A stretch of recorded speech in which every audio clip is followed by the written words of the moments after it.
Gangstar Vegas is a textbook example of generation loss.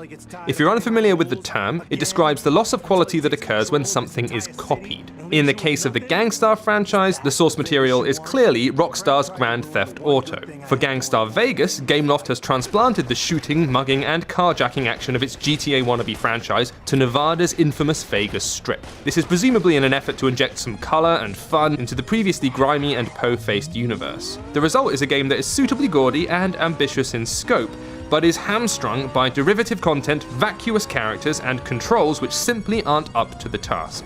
The storyline is as generic as they come. You play as Jason, an ethically flexible boxer who gets in deep with some unscrupulous types when he fails to throw a fight. Rescued by criminal duo Karen and Vera, you find yourself attempting to stay alive by diving deeper into the criminal underworld. Along the way, you're free to indulge in all the gangbanging, drive-bys, carjacking, street races, and wanton destruction you see fit.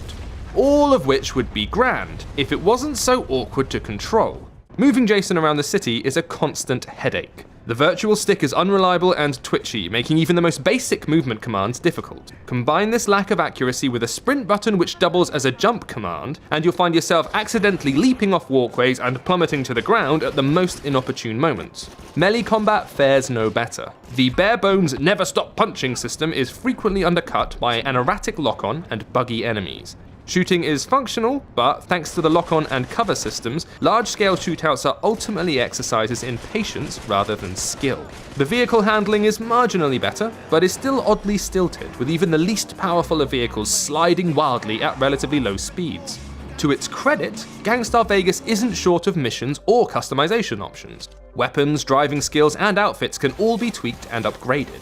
There's even a pawn shop which lets you trade and swap items and equipment. You can quick travel to missions via the map screen if you're in a hurry, a feature made all the more easy by the quick play mission menu.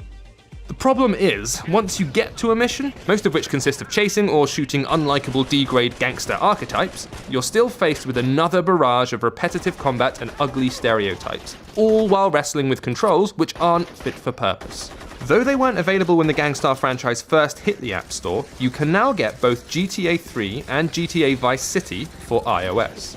Our advice? Play those games instead. If you're a Gangstar diehard, you might gain some enjoyment from powering through Vegas. But for our money, this excursion to the valley isn't worth the road trip. This has been James with AppSpy.com. We review, you decide.